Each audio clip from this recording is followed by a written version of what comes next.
है। और ये जो अपने आप को कहते हैं कि बड़े नेता हैं, उनसे पूछिए कि 30 साल की उपलब्धि क्या है आपकी, उनके पास जवाब नहीं होगा। पूरा देश और पूरा दुनिया कोरोना से त्राहिमाम कर रहा था।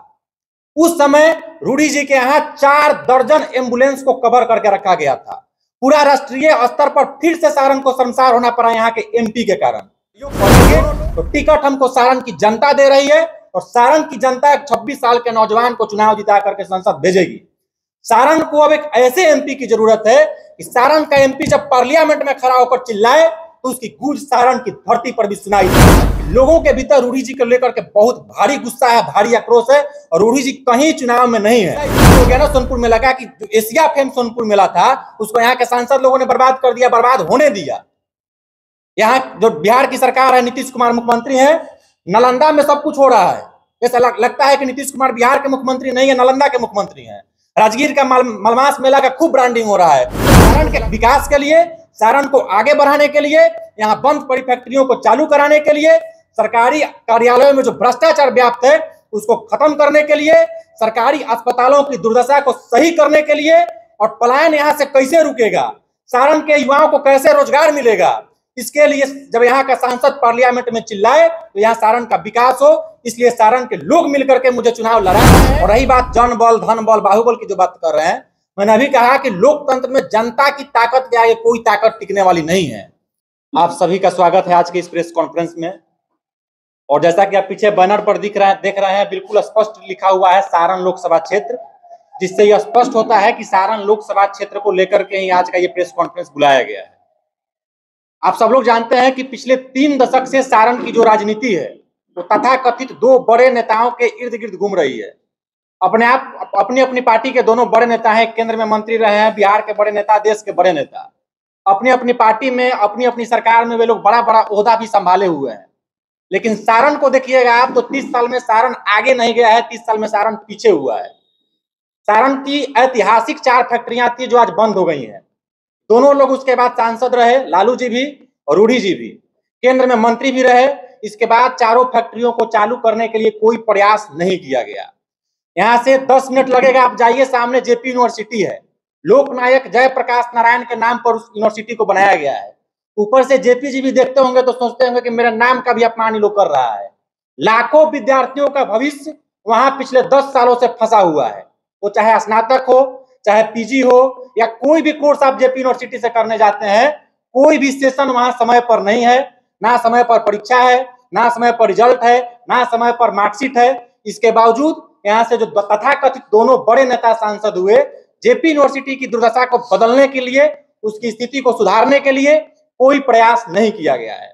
आप सब लोग जानते हैं कि जब मढ़ौरा की चीनी मिल चल रही थी तो इस जिला के आधा दर्जन ऐसे प्रखंड थे जहां के किसान ईख की खेती करके अच्छा खासा मुनाफा कमा लेते थे। लेकिन फैक्ट्रियां बंद होने के बाद यहाँ से पलायन की जो स्थिति थी उसमें और बढ़ोतरी हो गई। तो सारण लोकसभा क्षेत्र के भीतर, हालांकि स्थिति पूरे बिहार की है, कोई भी ऐसा घर नहीं है, कोई भी ऐसा परिवार नहीं है जहां का नौजवान व्यक्ति 10, 12, 15 हजार कमाने के लिए दूसरे प्रदेश में नहीं गया हुआ है। इस स्थिति को बदलने की जरूरत है। और ये जो अपने आप को कहते हैं कि बड़े नेता हैं, उनसे पूछिए कि 30 साल की उपलब्धि क्या है आपकी, उनके पास जवाब नहीं होगा। उनके पास जवाब होगा रूडी जी के पास, जो अभी वर्तमान में सांसद हैं, पार्टी के राष्ट्रीय प्रवक्ता हैं। उनके समर्थक बताते हैं कि बहुत बड़े नेता हैं। उनसे जब आप पूछिएगा तो पिछले 10 साल के में उपलब्धि बताएंगे कि अमनौर में वो पोखरा बना दिए हैं। लाइव आकर उस पोखरा को दिखाते हैं, जिससे मान लीजिए कि उस पोखरा से ही सारण का पूरा विकास निर्भर करता है। इसके अलावा रूडी जी के पास दिखाने के लिए कुछ भी नहीं है। दोनों सांसद जो यहाँ से हुए, बड़े नेता लालू जी और रूडी जी, उन दोनों के कार्यकाल में ऐसी घटनाएं हुई हैं जिससे सारण को पूरे देश में शर्मसार होना पड़ा है। 2 प्रमाण देता हूं आपको। आदरणीय लालू जी जब सांसद थे और जब ये कानून बना कि किसी भी सदन के सदस्य को जब 2 साल की सजा हो जाएगी किसी भी मामले में तो उसकी सदस्यता रद्द हो जाएगी। और लालू प्रसाद यादव लोकसभा के ऐसे पहले सदस्य थे जिनको 2 साल से अधिक की सजा हुई और उनकी सदस्यता खत्म हुई। पूरे देश में सारण को शर्मसार होना पड़ा और पूरे देश में यह खबर बनी कि सारण के सांसद लालू प्रसाद संसद के पहले ऐसे सदस्य हैं लोकसभा के जिनको सजा होने के कारण जिनकी सदस्यता खत्म हो गई है। आदरणीय रूडी जी जो वर्तमान में सांसद हैं, उनको आप देखिएगा, आज से 2 साल पहले पूरा देश और पूरा दुनिया कोरोना से त्राहिमाम कर रहा था। उस समय रूडी जी के यहाँ 4 दर्जन एम्बुलेंस को कवर करके रखा गया था। पूरा राष्ट्रीय स्तर पर फिर से सारण को शर्मसार होना पड़ा यहाँ के एमपी के कारण। और ये दोनों लोग सारण को आगे ले जाने के बजाय अपने आप को आगे ले गए हैं, अपने परिवार को आगे ले गए हैं।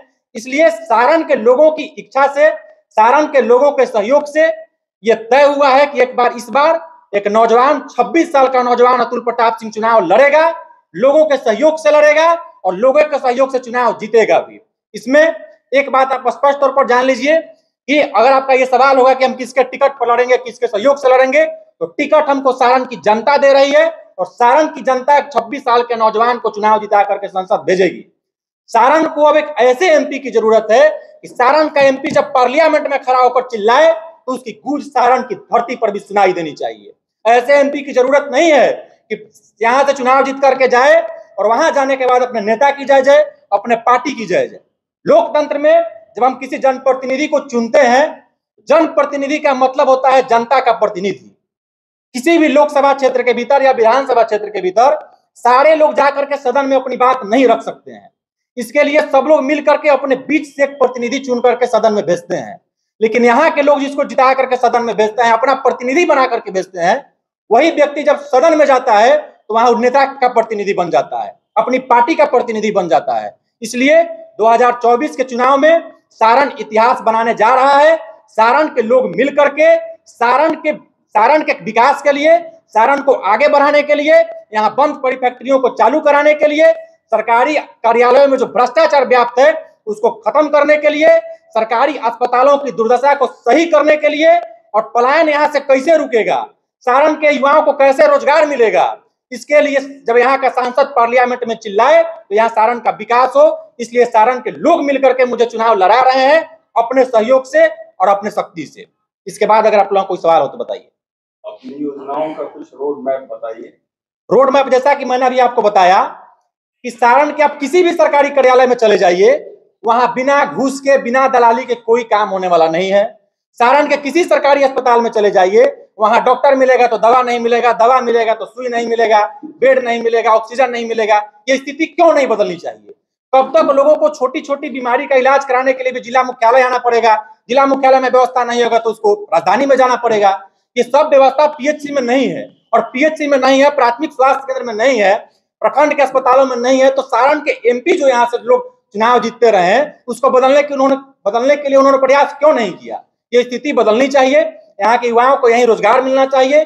जेपी यूनिवर्सिटी का जो स्थिति इतना खराब हुआ है पिछले 10 सालों में, वो स्थिति बदलनी चाहिए, क्योंकि जेपी यूनिवर्सिटी में पढ़ाई करते हैं सारण के जो आम जनता है उनके बच्चे, और जो यहाँ के एमपी होते हैं उनके बच्चे पढ़ते हैं दिल्ली में, मुंबई में, विदेश में। इसलिए इन तमाम जो मुद्दा है सारण का, जो यहाँ का स्थानीय मुद्दा है, किसी पार्टी का नहीं, किसी नेता का नहीं, किसी व्यक्ति का नहीं, वो तमाम मुद्दा होगा और उसी पर हम लोग चुनाव लड़ रहे हैं। रूढ़ी इफेक्ट कहाँ है सर? आप बताइए ना, रूढ़ी इफेक्ट कहाँ है? अभी आप देखिए सोनपुर मेला की स्थिति, ऐसा स्थिति हो गया ना सोनपुर मेला का कि जो एशिया फेम सोनपुर मेला था उसको यहाँ के सांसद लोगों ने बर्बाद कर दिया, बर्बाद होने दिया। यहाँ जो बिहार की सरकार है, नीतीश कुमार मुख्यमंत्री है, नालंदा में सब कुछ हो रहा है। ऐसा लगता है कि नीतीश कुमार बिहार के मुख्यमंत्री नहीं है, नालंदा के मुख्यमंत्री हैं। राजगीर का मलमास मेला का खूब ब्रांडिंग हो रहा है और सोनपुर मेला को बर्बाद किया जा रहा है। तो इफेक्ट कुछ नहीं है। रूढ़ी जी ये बात सही है कि 2 बार पिछले लगातार चुनाव जीते हैं, उसमें एक मोदी फैक्टर था। लेकिन 10 साल के बाद जब ग्राउंड पर आप लोग खुद घूमते हैं, आप देखिए जाकर के लोगों के भीतर रूढ़ी जी को लेकर के बहुत भारी गुस्सा है, भारी आक्रोश है, और रूढ़ी जी कहीं चुनाव में नहीं है। और जब रही बात हमारी रणनीति की, आप फरवरी बीतते बीतते देखिएगा कि पूरा सारण आपको एक तरफा दिखाई देगा, एक 26 साल के नौजवान के साथ। जो आप बात कर रहे हैं, तो राष्ट्रीय राजनीतिक दल भी है, भाजपा का अपना अलग कैडर है, उसके वोट है, फिर राजद है, तो यानी 2 टाइकून पार्टी है, उनके बीच में आप एक निर्दलीय प्रत्याशी के रूप में आ रहे हैं।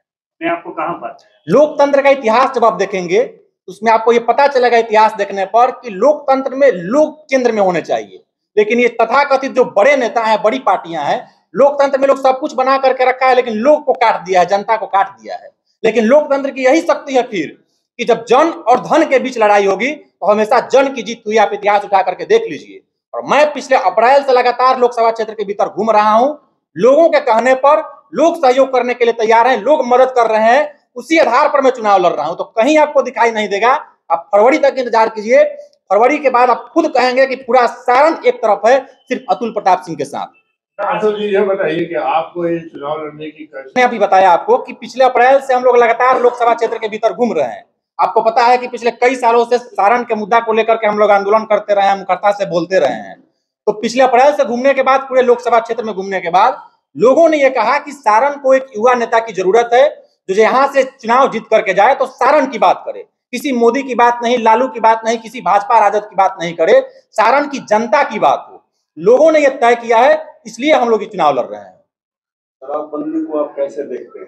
नहीं, शराबबंदी ठीक है, शराबबंदी होना चाहिए, शराब बढ़िया चीज नहीं है, लेकिन शराबबंदी के नाम पर खाली शराब का दुकान बंद कर देने पर से शराबबंदी लागू नहीं हो सकता है। और गांधी जी के बाद जो बार बार नीतीश कुमार कहते हैं, गांधी जी ने कभी ये नहीं कहा कि कानून बना करके शराबबंदी लागू कर देना चाहिए। गांधी जी ने कहा कि शराब बुरी चीज है और इसको जन जागरण से लोगों को बदला जा सकता है। तो बेहतर ये होगा कि लोगों की सोच को बदला जाए, समाज को बदला जाए, तभी शराबबंदी सही से लागू हो सकता है। नहीं तो आप देख ही रहे हैं कि घरे घरे सब लड़का, 26 साल 25 साल का लड़का, सबके पास कोई रोजगार नहीं है। बिहार की स्थिति आप सब लोग जानते हैं, सब लोग घरे घरे दारू का डिलीवरी कर रहा है। इससे तो समाज बेहतर नहीं हो रहा है, समाज और खराब ही हो रहा है। और उसके बाद जो सरकार को नुकसान हो रहा है टैक्स का, वो अलग नुकसान हो रहा है। चुनाव में बहुत सारे फैक्टर काम करते हैं, बल है, बाहुबल है, कास्ट फैक्टर है, कैसे हैंडल कीजिए? मेरी जाति युवा है, मैं युवा हूँ। सारण के जितने भी युवा है, चाहे वो किसी भी जाति धर्म के हो, सब लोग मेरे साथ हैं। मैंने बार बार कह रहा हूँ कि अप्रैल से लगातार क्षेत्र में घूमने के बाद लोगों के कहने पर यह तय किया गया है। और रही बात जन बल, धन बल, बाहुबल की जो बात कर रहे हैं, मैंने अभी कहा कि लोकतंत्र में जनता की ताकत के आगे कोई ताकत टिकने वाली नहीं है। और फरवरी बीतते बीतते आप भी इस बात को स्वीकार करेंगे, जो बात मैं अभी बता रहा हूं, कि पूरा सारण आपको दिखाई देगा कि एक 26 साल के नौजवान के साथ खड़ा है। वो इसलिए खड़ा है कि यहाँ के जो लोग भी चुनाव जीत करके सदन में जाते रहे हैं, तो सब लोग जाकर के पार्टी की बात करते हैं, जाति की बात करते हैं। तो सारण का एक 26 साल का लड़का चुनाव जीतकर जाएगा, सारण का विकास का बात करेगा, और पार्लियामेंट में जब चिल्लाएगा तो उसका गूंज आपको सारण की धरती पर भी सुनाई देगा। आपका बेसिक इंस्टिंक्ट क्या ड्राइव कर रहा है आपको इस चुनाव में उतरने के लिए? क्या आपका बेसिक इंस्टिंक्ट? आप देख ही रहे हैं सारण की स्थिति, मतलब सारण में कोई ऐसा जगह नहीं है जहां समस्या नहीं है, चाहे वो सरकारी कार्यालय हो, अस्पताल हो, चाहे यूनिवर्सिटी हो, कहीं व्यवस्था सही नहीं है। लेकिन यहाँ से जो लोग चुनाव जीत करके जाते हैं, वो लोग कह रहे हैं कि मोदी जी के नाम पर चुनाव जीतेंगे, हम 5 किलो अनाज के नाम पर चुनाव जीतेंगे। इस तमाम बहुत सारा मुद्दा है और हम लोग सब प्लानिंग कर रहे हैं कि कैसे हम लोग को चुनाव में जाना है। फरवरी बीतते बीतते आपको ये दिखने लगेगा कि सारण का जो मुद्दा है वो सबसे ऊपर है। वो चाहे मोदी जी हो, चाहे भाजपा हो, चाहे लालू जी हो, चाहे राजद हो, सब लोग नीचे है। और सारण का जितना भी समस्या है, वो जो मुद्दा है, वो सब कुछ आपको ऊपर दिखाई देना शुरू हो जाएगा।